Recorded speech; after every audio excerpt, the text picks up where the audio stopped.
Good morning, everybody. We will be starting our Sunday morning Bible study now. But Ellis Jr. is still on his way. At the time, I will be beginning with a word of reading from 1 Kings chapter 22 as a recap. If you have not already done so, definitely please turn with me as we begin reading at 1 Kings chapter 22.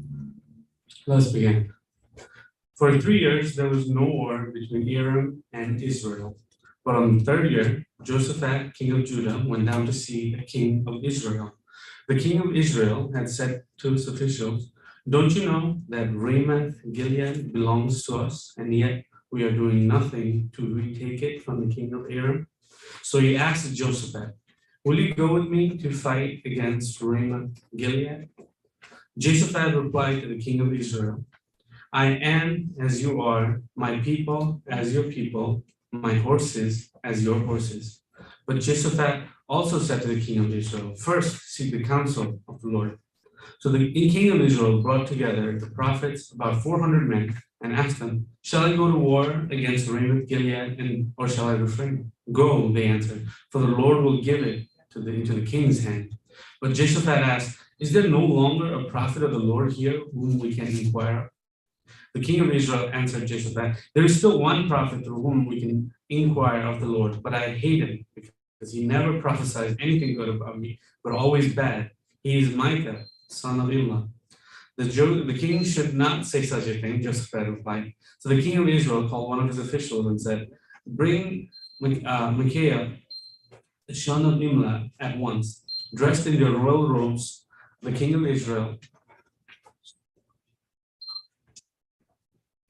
Israel and Jehoshaphat, king of Judah, were sitting on their thrones and thrashing, and at the thrashing floor by the entrance of the gate of Samaria, with all the prophets prophesying before him. Now Zedekiah, son of Kenaz, had made iron horns, and he declared, "This is what the Lord said: with these you will gore the Arameans until they are destroyed." All the other prophets were prophesying the same thing. "Attack Ramoth Gilead and be victorious," they said, "for the Lord will give it into the king's hand." The messenger who had gone to summon Micaiah said to him, "Look, the other prophets, without exception, are predicting success for the king. Let your word agree with theirs and speak favorably." But Micaiah said, "As surely as the Lord lives, I can tell him only what the Lord tells me." When he arrived, the king asked him, "Micaiah, shall we go to war against Ramoth Gilead or not?" "Attack and be victorious," he answered, "for the Lord will give it into the king's hand." The king said to him, "How many times must I make you swear to tell me nothing but the truth in the name of the Lord?" Then Micaiah answered, "I saw all Israel scattered on the hills like sheep without a shepherd. And the Lord said, 'These people have no master. Let each one go home in peace.'" The king of Israel said to Jehoshaphat, "Didn't I tell you that he never prophesies anything good about me, but only bad?" Micaiah continued, "Therefore, hear the words of the Lord. I saw the Lord sitting on his throne with all the multitudes of heaven standing around him on his right and on his left. And the Lord said, 'Who will entice Ahab into attacking Ramoth Gilead and going into his death there?' One suggested this and another that. Finally, a spirit came forward, stood before the Lord, and said, 'I will entice him.' 'By what means?' the Lord asked. 'I will go out and be a deceiving spirit in the mouth of all his prophets,' he said. 'You will succeed in enticing him,' said the Lord. 'Go and do it.' So now the Lord has put a deceiving spirit in the mouth of all these prophets of yours. The Lord has declared disaster for you." Then Zedekiah, son of Kenaz, went up and slapped Micaiah in the face. "Which way did the spirit from the Lord go when he went from me to speak to you?" he asked. Micaiah replied, "You will find out on the day you go to hide in the inner room." The king of Israel then ordered, "Take Micaiah and send him back to Amon, the ruler of the city, and to Joash, the king's son, and say, 'This is what the king said. Put this fellow in prison and give him nothing but bread and water until I return safely.'" Micaiah declared, "If you ever return safely, the Lord has not spoken through me." Then he added, "Mark my words, all you people." So the king of Israel and Jehoshaphat, king of Judah, went up to Ramoth Gilead. The king of Israel said to the Jehoshaphat, I will enter the battle in disguise, but you wear your royal robes. So the king of Israel disguised himself and went into battle. Now the king of Aram had ordered his 32 chariot commanders, do not fight with anyone, small or great, except the king of Israel. And the chariot commanders saw Jehoshaphat. They thought, surely this is the king of Israel. So they turned to attack him. But when Jehoshaphat cried out, the chariot commander saw that he was not the king of Israel and stopped pursuing him. But someone drew his bow at random and hit the king of Israel between the sections of his armor. The king told his chariot driver, wheel around and get me out of the fighting. I've been wounded. All day long the battle raged, and the king was propped up into his chariot, facing the Arameans. The blood from his wound ran into the floor of the chariot, and that evening he died. As the sun was setting, a cry spread throughout the army, every man to his town, every man to his land.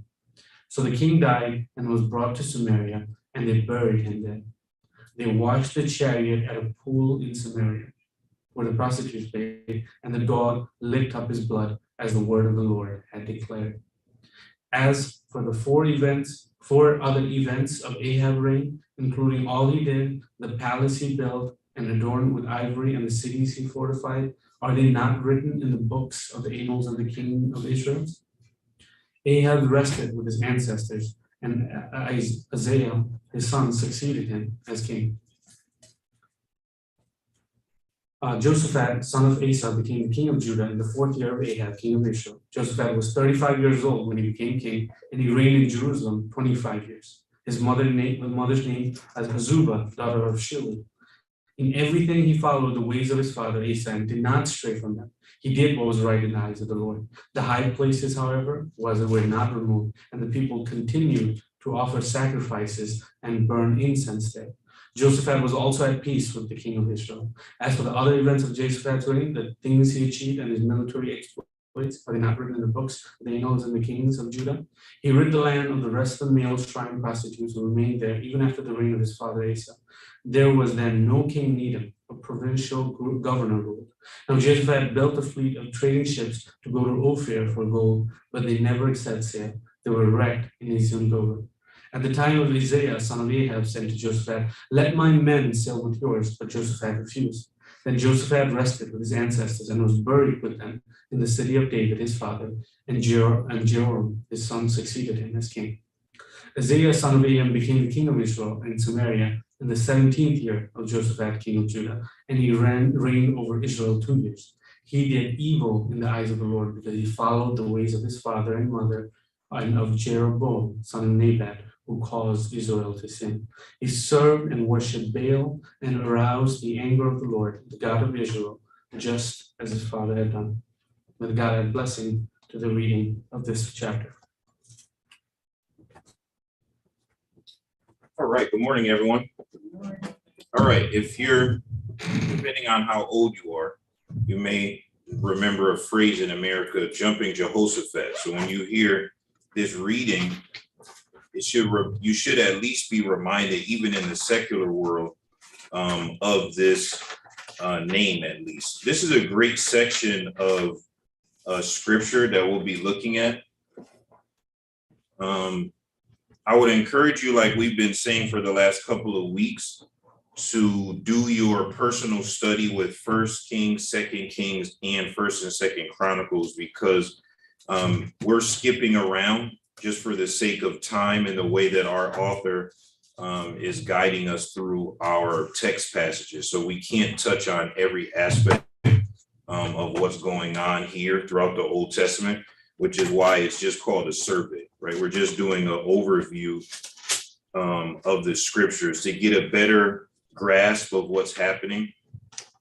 We would encourage you to do your own personal study in your personal reading.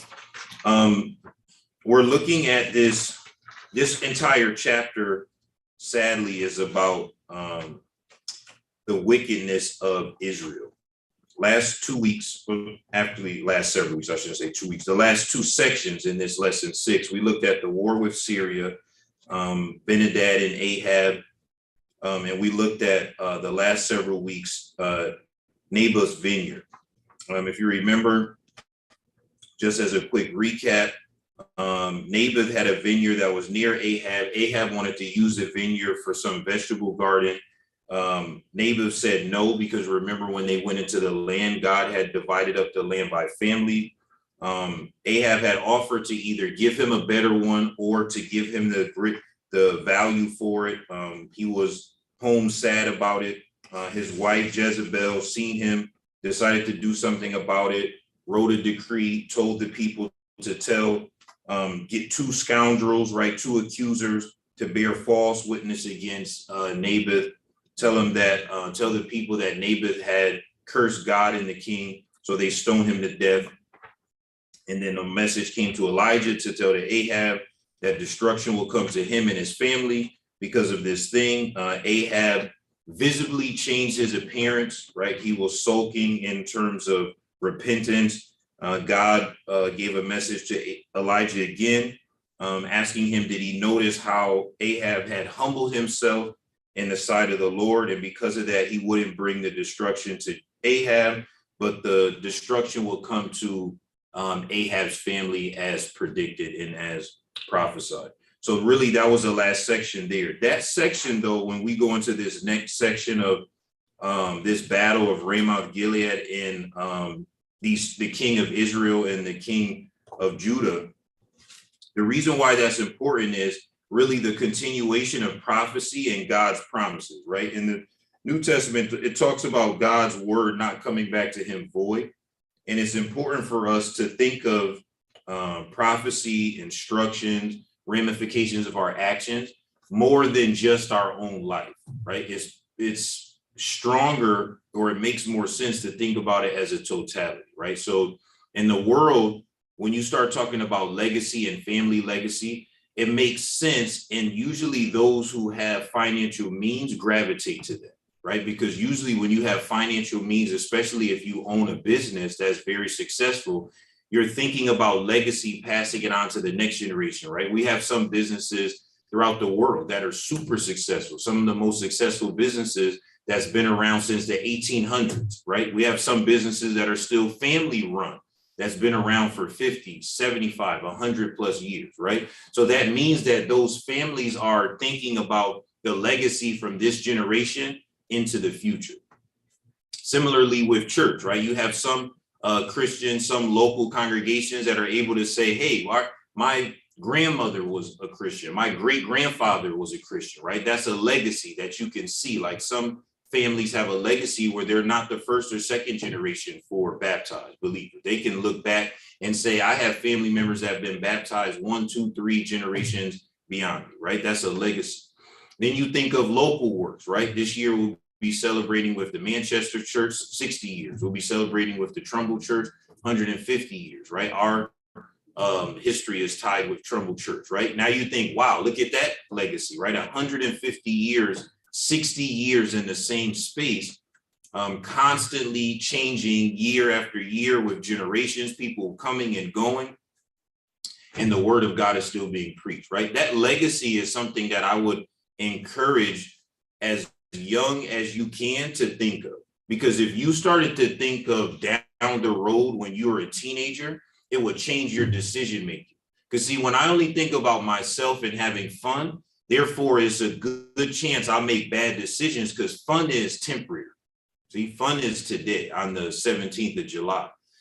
But if I was thinking about 30 years from now today, there's things that I wouldn't do today, even though it's fun, because I would think about 30 years from now.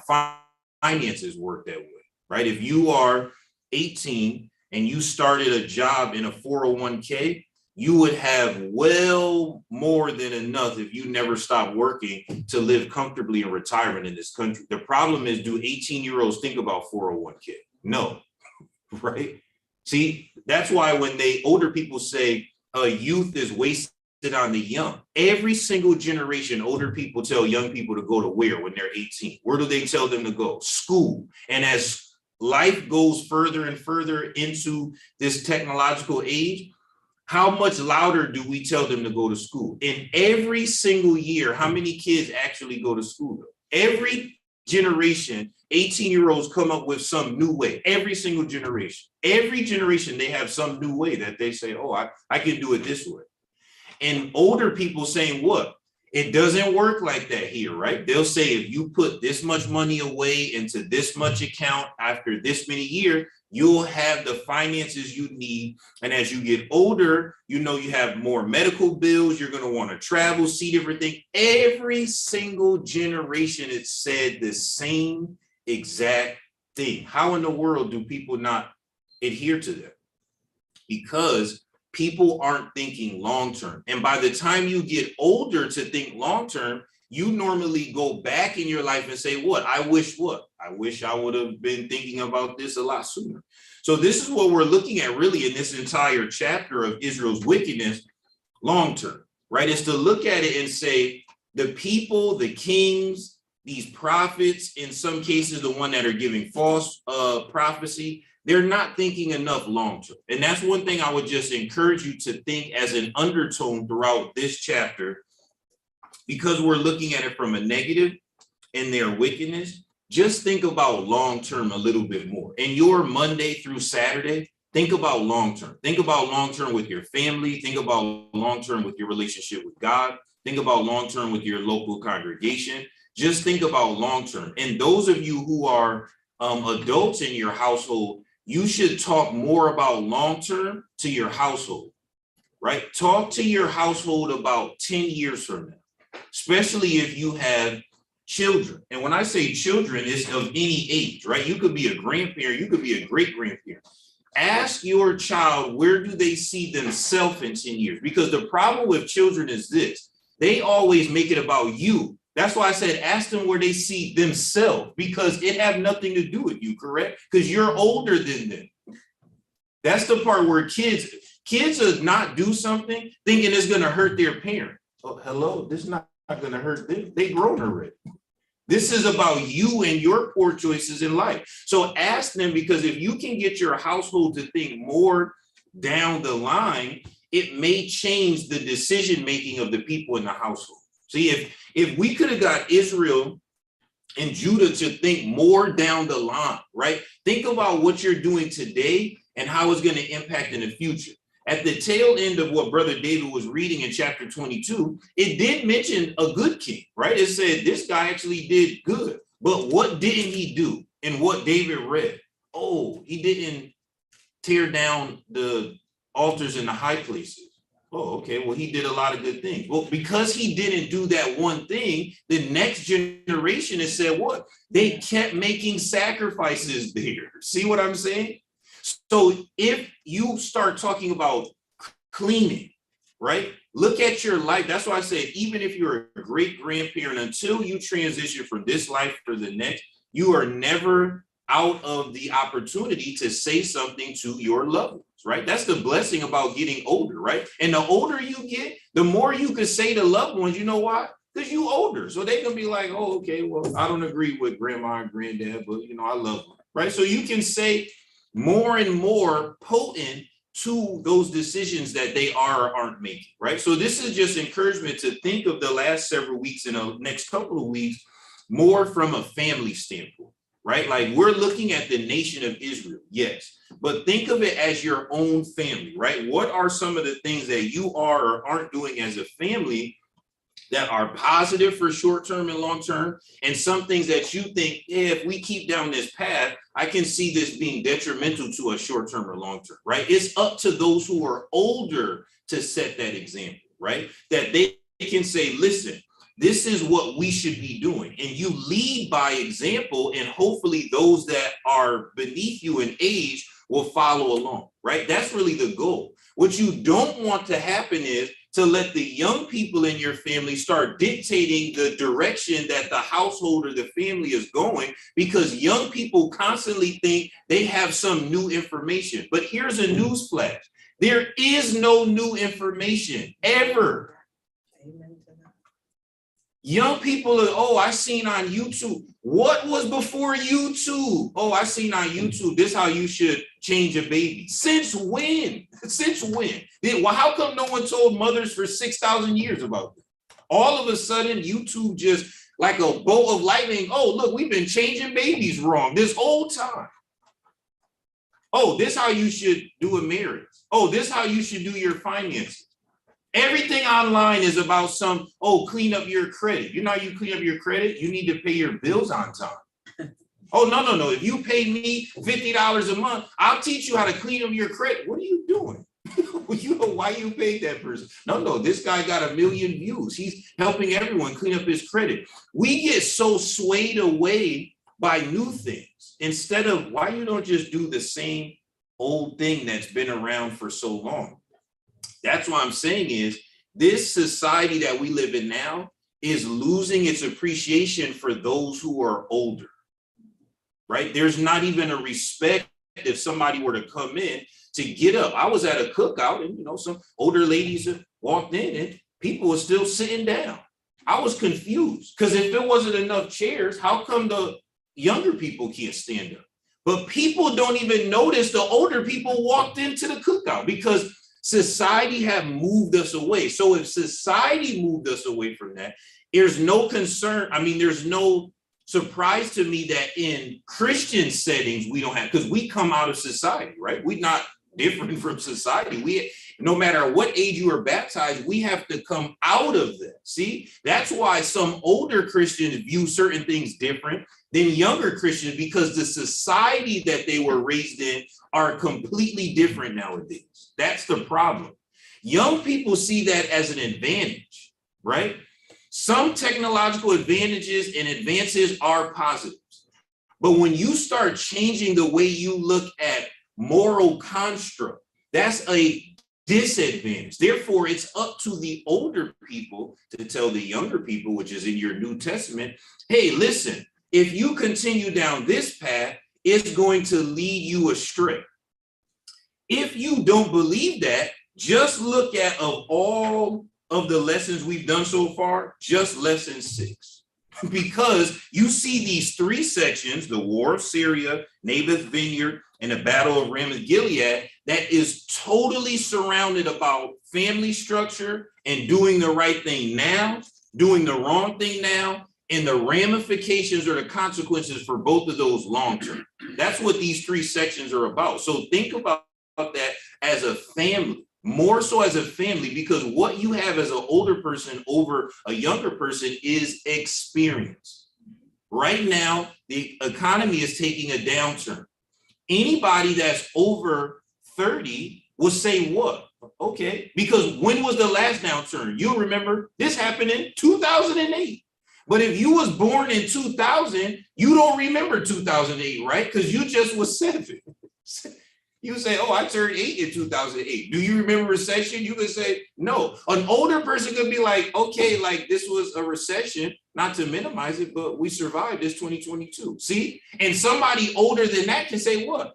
Child, I remember it was recession in the 80s. Now you thinking 3 recessions ago. And if you older than that, you say, what? I remember when the 60s. See, the point is, you're going to draw from experience to say we can get through this. See? But if you don't look towards the experience piece of those older than you, you may start to make hasteful decisions based off of the situation you're currently in now. See, that's why it's important for us to always go back to the Bible, which is the great part of survey of the Old Testament. Let's see how these families operate right now. In this 1 Kings chapter 22, it starts off pretty good because you'll notice what I normally say is once these people start making these plans, I very rarely hear God come in until God talked to the prophets. But in chapter 22 of what David read, God enters the chat early because when they were deciding what to do, the king of Judah said, what? Hey, I'm with you, but let's ask God first. Because like we probably should ask him if we should go to war. See, the other guy was thinking 3 years have gone by. We're just letting our enemy take our land. And the guy said, listen, my horses are your horses. My people are your people. I'm with you. Let's go ask God. Well, okay, fine. Let's go ask God. Right. So he had about 400 prophets. Yeah, immediately. Yeah, God said you'll give it to him. What did King of Judah? Oh, okay, hold up now. You just is it not gotta be some prophet? Y'all don't got no more good prophets over here on this side? We got a couple. Oh, we got this one guy, but what did King of Israel say? This guy, I hate him. Why? Because he never tell any good prophecy about me. Every time somebody asks him about something, it's always bad news. But they send for him anyway, right? Paraphrasing, he comes, he gives a prophecy. Go ahead. Hey, how many times I got to make you swear you're going to tell me the truth? And then, okay, fine. Now you're going to push me. Listen, here's the truth. God looked out and seen the people scatter without a shepherd. Now the king is getting upset because he knows where this is going to go. You want to do your own thing. So let me explain to you, right? God said, how can we make this situation visible to the people? And people had this idea, that idea. Oh, I know. Let's get enough false prophets to tell him only what he wants to hear. Boom, that'll get him. So let's do that then. Now the king is hearing this story, and now he knows, oh, what you're trying to say is my prophets that said we'll be victorious in battle basically were lying to me either on purpose or unknowingly. And you, this one prophet who we don't like, is the one that God is speaking to. So he slapped him in the face, right? Then he says, take this guy, bring him over to a whole nother kingdom, put him in jail, only give him bread and water until I get back. What does the main prophet say? Look, if you come back, if I ever see you again, basically, God must not have been talking through me, right? Now look at how smart human beings are.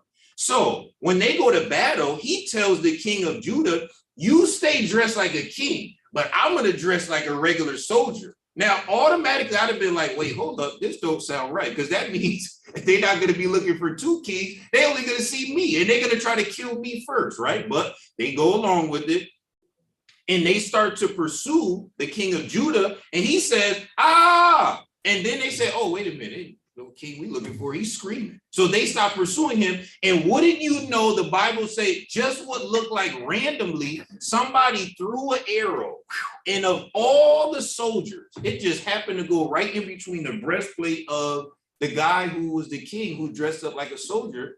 Then he bled to death and died. Then it said that they took his body, they took the chariot, they washed it in the pools where the prostitutes bathed, and the dogs was just licking up the blood, and his story is over now. If you look at that, just look at that, that sounds a lot like advice, where an older person will tell a younger person, hey, don't do this. And the younger person gets so upset at the older person, correct? And the older person say, what? Well, fine, then do whatever you want to do. And you will see that all those things that I told you not to do came true. And when that happens, again, who does that hurt? Is the prophet dead? Well, he got slapped in the face. But it impacted not only just the king, not only just the king and his family, but the people. See what I'm saying? There's decisions you can make in your household or in your own individual life, that can impact your entire household or your whole last name. That older people are saying, hey, I'm just trying to prevent you from going down a path that maybe I went down. See?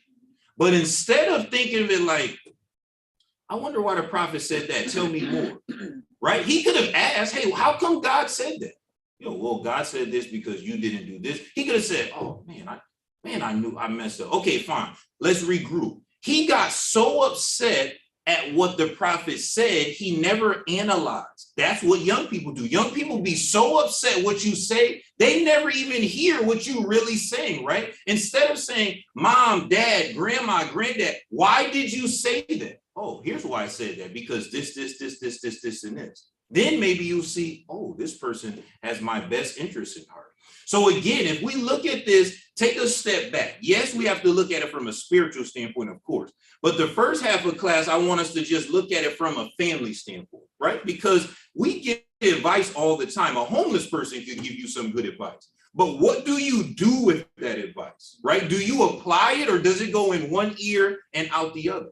So when you're looking at this as a totality, You see good advice came from another king. Okay, it looked like they start to adhere to it. Go talk to God first, right? Then advice came from who you talked to God first, but because it wasn't what you wanted to hear, you said, I'm not going to listen to that. I'm going to come up with my own plan, my own scheme. And what happened? What was the end result of that? Oh, well, God's will was done. But could it have been avoided? Oh, yeah. That's what older people are saying. See, what happens with young people is they'll get a glimpse of success and then they'll say, see, told you I was right. You know, and what old people say, well, even a garbage can could catch a steak. Even a broken clock right twice a day, right? Like that.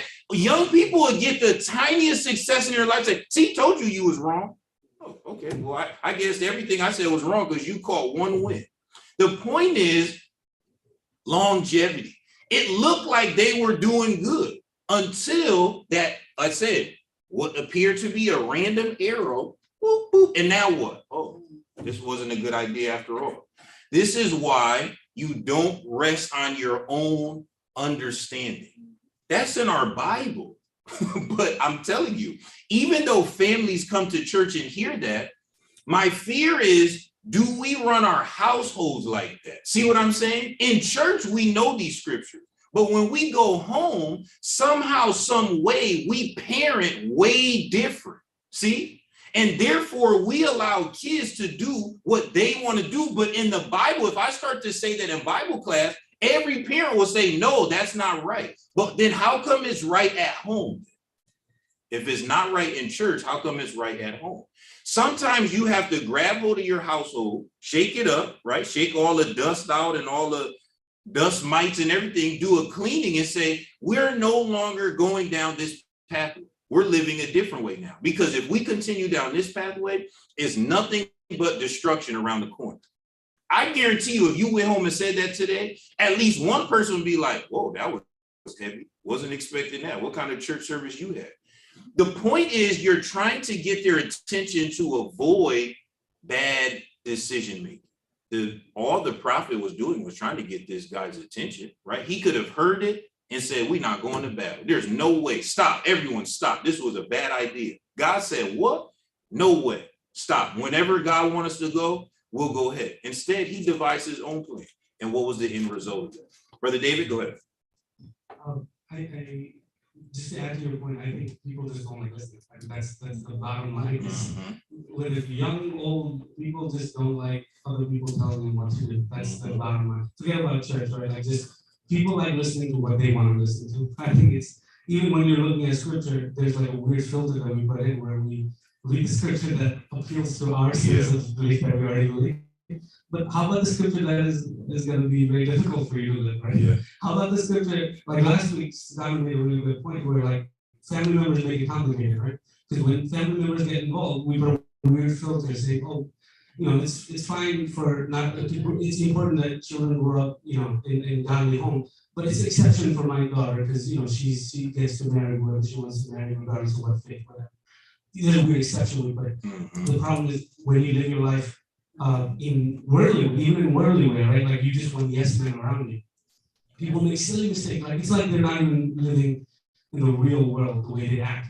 Because you just have people saying, oh yeah, of course, do this. You are great. You're nobody. There needs to be a person that always puts checks in their life where they're really just, you can trust. And I think family values, that's why it's so important, because that should be somebody in your family who wants the best for you and who you have some trust with. Because truth be told, you will literally find in the world, it's very easy to find people who will agree with you. Yeah. Whatever crazy belief you have, if you have the weirdest thoughts, there will be people that will agree with you. And using technology, it's very easy to make groups around it and act more and more towards it, because there will be people that will agree. Like a teenager will find people that will connect with them over on the internet versus in their own family. They'll trust them or their mom and dad, right? Like what kind of world are we living where, you know, you have no sense of that. And once you grow up, you know, it works the other way as well, where you just want, okay, CEOs only want executives that only say yes to them. All the bad ideas come from that. Yeah. You need somebody that says, hey, this is a bad idea. That's why church is built around to check and balance, right? Even the person in the pulpit to the person sitting in the pews should have checks and balances where somebody in the church can come up to you and say, hey, your action is not, and you should be able to hear it. Like you said, if you're doing a filter in your own life where you only hear what you want to hear and only take the stuff that you want to take, but not the content behind the message, then you're doing disservice to your own, because truth be told, nobody really cares outside of it. Outside of the world, people just want to say yes because they want to benefit of it. All these prophets, they just want to be in the king's circle. Of course, they're going to say yes to the king, right? There's one guy who's willing to say the harsh thing, even if he's willing to get slapped in prison, right? We don't have a lot of those people in our life, but people will say the true thing, even if it hurts. When we need those things. Yeah, I mean, if you look at the response, go back to the king. I hate this guy because he never have anything good to prophecy about me. Huh? What are you talking about? How did this become about you? And see, again, that's what I'm saying is what people do is they internalize what you're saying as a slight against them, as a negative against them. Here's a news flash to people. If I didn't care, I wouldn't tell you anything. I tell people that all the time. If you think I'm being mean to you, I would have literally let you wallow in your sin because I wouldn't care. You know how people say I could care less. The saying is I couldn't care less. And somebody like my personality, when I couldn't care less, I'm at the bottom of care. So if I tell a family member, a church member something, it's me pausing my busy life to help you. I don't get nothing from that. What benefit do I get from that? But see, people don't think that way. They look at it and be like, you being mean to me. Mean to you? Really? Mean would be, I see you come out the bathroom and I see toilet paper sticking out the back of your pants and I let you go out into the world and watch people laugh at you. That would be mean to you. But loving would be, hey, Brother Ellis, you got the toilet paper out the pants. Oh, good mistake, so I don't get embarrassed. See, trying to prevent you from, and then I'm mad that somebody said I had toilet paper sticking out the back of my pants. Did you? Well, yeah, but they didn't have to say it like that. See how people do? But regardless how they said it, did you have the toilet paper? Yeah. You're not mad at yourself for leaving toilet paper sticking out. No, see, they don't be mad at themselves, right? They mad at you. You thinking, man, what? I thought I was doing the right thing. Because people don't want to adhere to advice. The problem, though, when you're a Christian is it's all about advice. From Genesis to Revelation, it's the advice, right? Like it's all about advice to help you change how you normally think, act, talk, and behave to the godly way. So there's all kinds of advice in your life that'll say, oh, in this situation, now you normally do this, do that. Remember Jesus with the Sermon on the Mount. You know how people used to say, don't do this? But I'm saying, like, if you think like this, you're going to end up doing that. So don't even think like that. So my advice is you change the way you think. Oh, I never thought about it that way. See? Oh, because people saying, yeah, I got to be honest, these commandments kind of hard to do. Yeah, they're hard to do because you only thinking it in the action. You missing the thought. If you worked on not thinking about it, you'll never do it. That's all Jesus was saying. Ooh, wow, that's a profound way to look at it. That's an advice for you to go home from the sermon and say, listen, I'm going to now change the way I think about things now. See my point? The problem, though, is not everyone went home from that sermon with that mindset. And that's what we're talking about here. What you don't want to do is miss your blessing because of your own pride or attitude. And again, advice, God could give you advice from anybody, anywhere. Right? There's biblical examples where advice came from an animal. Like anywhere is advice, but the problem is, do we grab hold of that blessing of an advice, right? Yesterday, me and my parents were talking about this. In 2019, economists were saying, hey, we're due for a recession. Did they know a pandemic was coming? No. But regardless of pandemic, if people would have listened in summer 2019 to 2022, and they said when it's time recession, one of the first things they tell you to do is make sure you pay down high interest debt.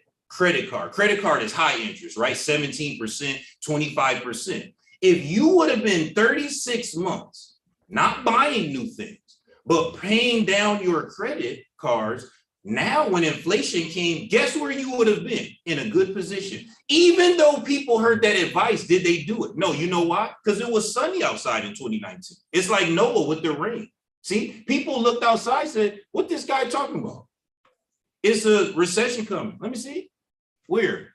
No, you can't see it. Oh, all right. So when it start to rain, I'll get the umbrella. He's saying, no, you got to get your umbrella before it start raining, because won't be no time to grab your umbrella. See? And now today people are saying, hey, I need help. Why? Are you just born in 2022? No, I've been alive. Were you alive in 2019? Yeah. Did you pay down your high interest credit card? No. What are you talking about? See how people don't think that way? That's how finances work. Of course, today you need $1, but what about last year? Oh, last year I spent all my dollars. Well, sweetheart, that's why you don't have dollars this year. That's how finances work. Unless you make a sacrifice and put something away in the time of need, you'll never have it. Isn't that what Paul said? Hey, we're getting into a different age of our local congregation. We're not going to have opportunity to grab the needs when it comes. Therefore, you all have to do something different. You're going to have to start putting aside on the first day of the week. That way, when there's need, we're not running house to house trying to gather up. Doesn't that make sense? Oh, that sounds like good advice, because who would be the one running house to house? Now look at us. We scatter all over Fairfield County. What do it look like when it's time for rent? We got somebody knocking on each door. Hey, church family, you got the $20 for rent? You gonna say, no, I don't got $20. We don't live like that, right? We say, well, don't, Sister Donna should work. You don't got the $20 we gave it every Sunday. See, because you make the preparation. That's how families work, right? Okay, rent is due on this day, mortgage is due on this day, car, all this stuff is due. I'm gonna have to put money aside in preparation. But when you start telling young people when it's time for them to go out on their own, hey, make sure you run the house like this, even though they grew up in a house that was ran like this, they tell you there's a new way. There's a new app that will do the bills, and a new app. And they don't listen. And then bills start piling up. And what do they do then? Hey, good. Hey, I need money. Stop. How? How is it possible? You need money for what? Where's your money? Oh, it's gone, like prodigal son. Whoa, well then, that's the problem. Because we don't listen. We don't listen. And people again, God be reaching us from every angle. Our family members, television, the internet, pulpit, homeless people. You ever meet a random person and they tell you something, you can think, well, I wonder why that person told me that. God trying to get to you. And every day people wake up and say, I'm going to try a different way. Whole prophet came. Another guy came. Hey, let's ask God. Let's ask God. I asked God. He said, no, he probably meant another thing. Let's do it anyway. What? And that's how we act. Even though this scene, while you're reading it, oh, this looked like a bad idea. But if someone were to read your life story, we would say the same thing, right? We say, Ella's about to make a mistake. But when I'm living it, I don't see it like this story, right? It seemed like a good idea to me. Dressing up like a regular soldier and putting up the other king dressed up like a king sounded like a good idea to Ellis. But y'all would have been like, this is silly. See my point? And that's what we have when we live our individual lives. Those of us who go to church, yes, our goal is to remain faithful and seek and save the lost, 100%. But Paul also said, you might come home and save your household. Don't forget that it's your responsibility to live a certain way to your immediate and extended family, because they know you best. Sometimes you have to live a certain way. If they stop talking to you for a time being, that's for their own good. That's for their own good. Especially a child, because I can promise you from a child's point of view, when they need something, no matter how mad they are with you, guess what they're going to do? Somehow they're going to remember. They don't remember to call you or text you any other time, right? But when they need something, all of a sudden, hey, mom, hey, dad, I need X, Y, and Z. Oh, you need something now. See, that's why I say all the time is you got to make sure you keep, in sports, they say, run your offense. meaning you keep doing what you're going to do, right? If you win the game, that's how you win the game. I can't change my game plan because we didn't practice a different game plan. That's what I'm saying. You got to go home and run your offense. It's hard on Christians on Sunday if your household isn't all faithful, because when you come back, you're coming back off of a high, and sometimes you met with hostility. Run your offense, though. Run your spiritual offense and be like, look, I'm going to make it to Monday spiritually focused. If you decide not to talk to me for the rest of Sunday, that's on you. But I'm not arguing with you because my mind is on godly things. Even that little bit, because misery loves company, even that little bit may change, right? Sometimes it's not even worth entertaining arguments with love. Sometimes it's better to take the high road. Oh, you know, they start arguing with you, what you said, while you washing the dishes. Oh, Father, forgive them. They know not what they do. And just leave it there. They say, okay, you know what? I don't got time for this.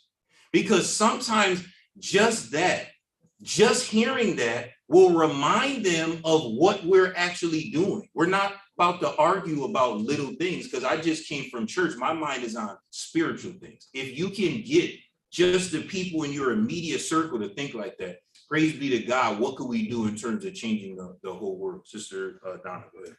You know, the whole Bible is about getting us to change, right? That's the point of God and Jesus, salvation, is to get us to change. Well, why is that? Well, because everybody was doing what was right in their own eyesight and their own mind, and what they were doing was wrong, right? Everybody was sinning, but it was right to them, right? Because that's what they were thinking. So Jesus comes along, there's a new way. You've got to change your mindset. If you don't change your mindset, the end result is going to be death. Just like the soldier here, it's going to be death. You have to have that paradigm shift and changing the way you're thinking. The way you think is not a fact, right? It's a thought in your mind. It's, you know, it's similar to when you watch, if anybody's ever seen Shark Tank, right? Yeah. They go off experience. You come in with an idea. Listen, been there, done that, heard it. It's not going to work. Why? They're not going to invest their time in something that there is no proven fact or data about, right? They move you along your way. What you think does not mean because I'm thinking it, this is successful. It's just a thought. And so you can change your thought and how you act. If your thinking impacts or dictates how you're going to act, you have a problem. If you're acting contrary to what is the standard, there's a standard in life for everything. And so people get, you know, when you were saying run your offense, right? And so I say this at work many times to my supervisors who are supervising people under them. Listen, this is what we're going to do. This is the policy. You stick to it. They're going to get tired long before you will. And the same in a household. Kids get tired of you telling them what to do. What do? I'm out. Right? They decide they're out. And that's okay. You be like Joshua said, for me and my household, here's what we're going to do. If you want to come aboard, come aboard. If you feel like this is not for you, right? Get your own, right? So it is like, if you stay the course and you make it known, then people are going to do one or two things. At work, they decide, oh, I'm looking for another job. Okay. Then they're like, I resign. We're like, great, fantastic. What happens? 3 months later, call. You have any open positions? Wouldn't take it back if would not take it back, right? So it doesn't, we have to, God puts things in place for us. He doesn't want our thoughts. He could care less about our thoughts because our thoughts are not his thoughts, right? Or his ways. He wants us to change. And if someone is telling you something over and over again, and they're telling you something that you perceive to be negative about yourself, what you should do is stop and say, Lord, am I really viewed this way by others? If I don't want to be viewed this way, then I need to make a conscious effort to look at myself, do a reality check, and think I need to change. So people don't think that this is who I am, right? Stop and think, and stop thinking about the pridefulness because you just want to be right because you're right, but you're wrong, right? You want to be right because you're right. So now you're satisfied with self because you want to think you're right, but you know you're wrong. right? God puts it all in perspective for us. We just have to look. It's right there. It's all everyday life, spirituality. Just run your household, just like Joshua said, for me and my household, this is what we're gonna do. If you don't want to come on board, I'm okay with that. But pay your own rent someplace else. I know you'll be calling again. And see, that's the good thing about like a mediator or like counseling and therapy, right? I wish people were more involved with Christian therapy. Because like when you go to therapy and you say your piece, sometimes the therapist will be like, ooh, I hear a common theme here. Mhm. You keep talking about you and you trying to get you trying to say, man, let me tell you this, like, especially couples therapy. You be like, oh, I can't, so glad we had couples therapy. Here's the 30 things he or she doing wrong. And the therapist lets you go. Therapist say, before we get to them though, you kept saying, but you can't hear what you keep saying, right? That's why the mediator, the therapist said, you keep mentioning this, something is about you. It's to help you see you are part of the problem.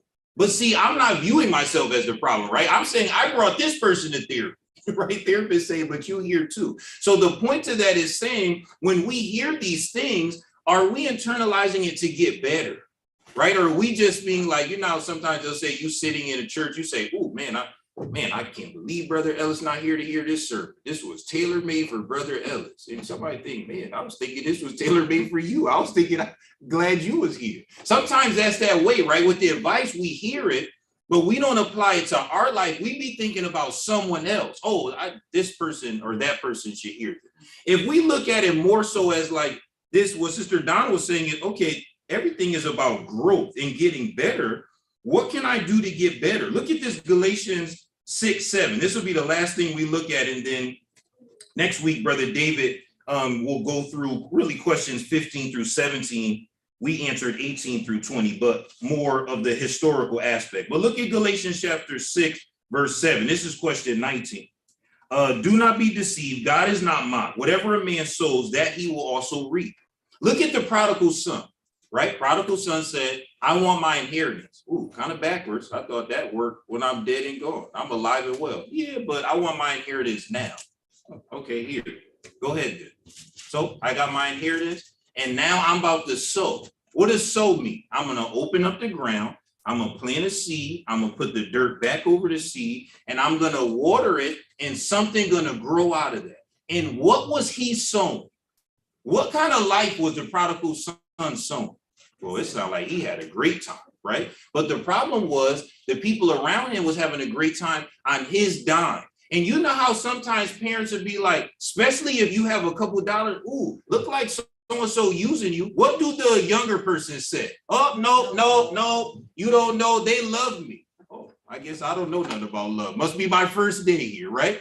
And then after a while, where did the prodigal son wake up? Once the tree was full grown, he looked around where? In the bosom of his friends that loved him? No, he was with the pigs. And he thought to himself, wait a second. Even my dad's servants live better than this. I must have did a wrong turn somewhere. Let me go back to where I came from, because I don't belong here. You ever wake up somewhere and be like, I don't belong here. These people belong here, but not me. He woke up with the pigs. The people that he was partying with, they weren't with the pigs. You know why? Because they were a part of that lifestyle, right? They said, I don't know why you spending your money like that. That's why you ended up with pigs. But the problem is you're not from here.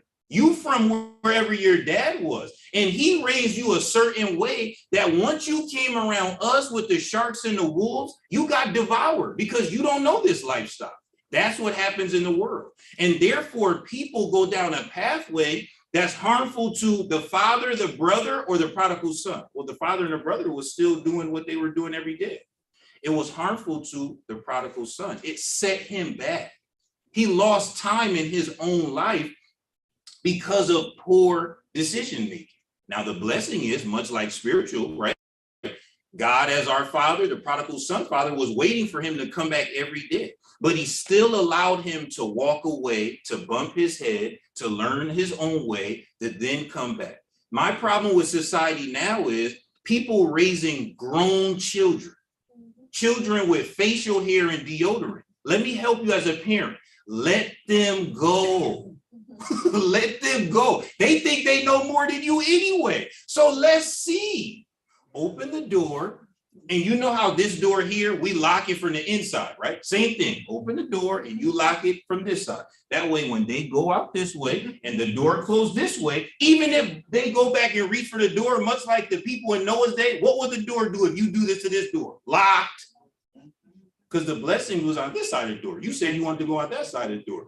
That side of the door is the wide open world, like the prodigal son. The world is your oysters, people used to say. We're not eating oysters in here. We got the door closed. Sometimes you have to do that. Oh, that sounds harsh. That ain't harsh. They the one telling you they know better.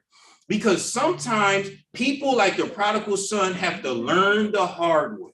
Now, Jesus was preaching all that Sermon on the Mount. Don't be like that. You let your yes be yes, your no be no. But he knows some people not going to hear and do. Some people are going to have to fail and then come back. That's right. See? So therefore, we have to learn that too. Some of the people who are closer to us, we're going to have to let them go on their way. And you pray for them and you wait for their return every day like the prodigal son father. But at some point, they're going to have to think, wait a minute, I don't belong here. And when they come back, we thank God. That's a soul saved. That's what James says. Ephesians talks about this. That's a soul saved. We praise God you came back. But when you think about the time that you wasted, who did it impact? You, because the prodigal son's father was already older, right? It didn't impact him. The household was still running, right? Yes, it impacted him because he had two less hands, but he just divided that responsibility among other people and the business kept going on. That's why we have to be mindful of the decisions we make impact our lives. Someone is only giving us that advice to enhance our life. So instead of being mad at the messenger or even the message, I should be mad at Ellis that I'm in a position to have to hear that. Mm-hmm. That's how I grow. Sister Karen, get in, and then Brother David. What you say makes so much sense because we all want to do what we want to do, whether it's right or wrong.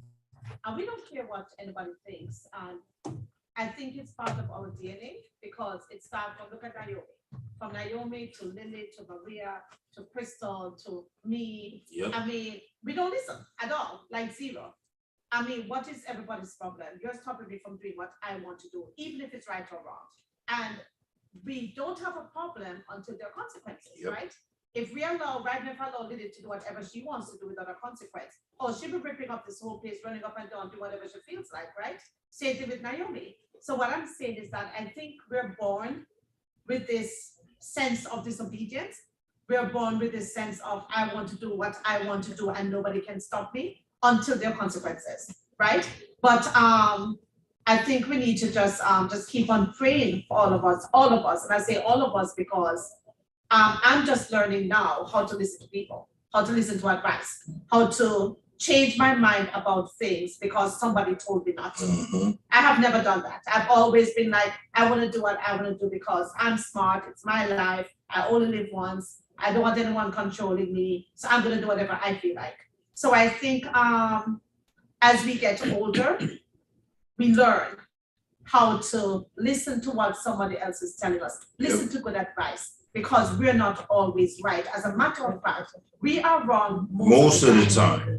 The majority of the time we're wrong. Yep. And so sometimes, so what I call myself doing now is I will call someone else, someone older. So all these young people, I mean, I'm fighting with Maria, Lily, Naomi, Crystal all the time about what advice they should be listening to. Mm-hmm. And I'm telling them, I am older than all of them, and I call people to get advice about everything. So isn't that weird? It's like, so I'm thinking we're not going to get it until we get older. Or because sometimes we do go through the consequences. And as soon as the pain and suffering has worn off, what do? We do the same thing all over again. Or we do something else. So I think it's like a pandemic. It's like an epidemic. It's like we can't even control ourselves, doing the wrong thing. So I think we just need to keep on praying that we start learning how to do that because some of these consequences can be very dire. Some of them can affect our life permanently. Yep. You Can't know, take some it of them back. don't just cut off your leg, some of us stop. And I've been telling people that too. Like, so I tell people, I mean, in some instances, the people actually died. They have no chance to make it better. So you don't know if you're gonna die. Yep. You're just assuming that you won't. You know, so it's very difficult, and it's the truth. I mean, it is very, very difficult, and I don't know if there's any even solution, because we have God. God is there for us, and we still disobey. We still, so it's like when are we gonna learn? Mhm. That advice piece, I say, like business, they tell you that. Like the most successful people, they surround themselves with people to help make the decision. It's the opposite of how we live, like what you're saying and Brother David was saying. Like the successful people, like super successful, they constantly hire those people that are great in their field, like constantly, because they're not trying to be the one to do everything themselves, right? But we live different than that, literally. Like if you look at the business world, they'll tell you that. Like to build your team is the most important, over than Sister Donna said, the idea, the team, because the team will help you execute your business idea. So if the world knows that in terms of business, how do we miss that in terms of any other application like she's saying? Brother David, and then we'll close. Go ahead. Yeah, sorry, I know it's No, it's okay. It would be kind of remiss for me to not bring this point up, because this is something that I personally had an issue with that point that you said earlier, where somebody was like homeless or somebody said something to you. When you reflect back, I think part of the thing is I don't think people reflect as much. I had a period in my life where a lot of bad news I was filtering out, and the way I would filter out would be I would go to places where things would not slow down. Like if you're in current like social media and such, like TikTok, whatever, if you're the time window is only going shorter and shorter because people don't like staying in the moment for too long. It's just going to the next thing. It's very hard to stay focused, even listen to other people, right? Because it's like I don't want to be in this one moment for too long. If somebody young is listening to this in the future, whatever, this would be a very important time for you to take a step back to reflect. I think part of it is like you gotta find a place where you can. The benefit of the congregation is this is my period. Like when we don't know what's up, but this is my period to really internalize where am I physically, mentally, spiritually. And whenever service is getting, when you go back, take the time in your drive back to reflect on what is being said to see if that even applies to you and how it applies to you. But if you're not taking that moment, I swear it's going to be so easy to just go to the next jump cycle, like to the next cycle of things. Oh, this is happening. Oh, this is happening. Oh, this is happening. What is happening with you is far from it because there's so many influx of things that are happening to distract you, right? To really, like journals was one of those things that people used to do back in the day, where they would like write stuff down the other day and read it back years later and say, oh, how far I've grown. Do you do that, right? People have blogs, people don't have means to do that, but people they do it to really introspection, right? That's such a key part of it. When you want to hear other people and be able to reflect on that change, it's a hard part. Because if you don't learn it, it's only getting harder with time. Because when you grow older, it's harder to change. Because in the young period, you hear everything's new. But when you grow old, you feel like, oh, I've already heard a version of this. But you've never internalized anything that you've ever heard. Like you've heard the words, but you never really put those words in your life when you were 10 and now you're 80, and it's going to be much harder now. Because you never did it in this 40-year period, you never did it once. So I feel like for the younger people, I really urge to get away from means that will take away from the attention span and take period to really internalize. Whether it be 9-minute church, if you're just doing yard work, right? To take a moment to just zone out and just think about yourself. Like think about where you are, where you're going, and how is it that it's going. Yeah, one thing to support that is they talk about with the pandemic, people that used to commute. This is again in the world. They said people used to commute, and if you had like a 30+ minute commute, you were able to transition from work back to home. But the problem is when I work in room 1 and the kitchen is in room 2, I got 2 seconds to walk from 1 to 2. That's not enough commute to detox and transition from work mind into mother, father, husband, wife, any role. So therefore people start to get fatigued, right? And they say, well, how come? Oh, I never realized me listening to the music or to a podcast, whatever I was doing in traffic, even though I hated the traffic, was a transition. See, it was a time for me to go from this phase of my day to this phase, and now I don't have that transition. See? So they're saying you're going to have to find some way now to break up your day that you work from home to give you that time period to transition. Again, the world said that. Then Brother David said, people not going to listen to the world and people not going to listen to Brother David's comment. How though? That sounds like the same advice came to me two different ways, one from outside and one from inside. If you remember several weeks ago, we were talking about just carving out some time in your 7 days. Remember, I was like, just try to get 30 minutes, just to say in 7 days, 30 minutes, and how difficult it was to even get 30 minutes. If you don't take time, if you don't make time, you'll never have the time. You have to find some time to stop and transition. But if you go from moment to moment, you'll never be able to grow. All right, thanks for the comments. Again, next week, we're going to dive into those first three questions. We're going to look at it from a historical reference, but we like to, like we had mentioned, like I think last year, we like to add every time we go into a new section, the application, right? So that we don't miss it. We don't want it to just turn into a history lesson. Okay, now we're going to transition to worship service. If you're online, please disconnect here and join our service link in a second. And those of us who are here, you can refresh yourself and relieve yourself. We're going to start off by singing Down Through the Years in a few seconds, but you can sing and move at the same time. All right, so you get yourself together.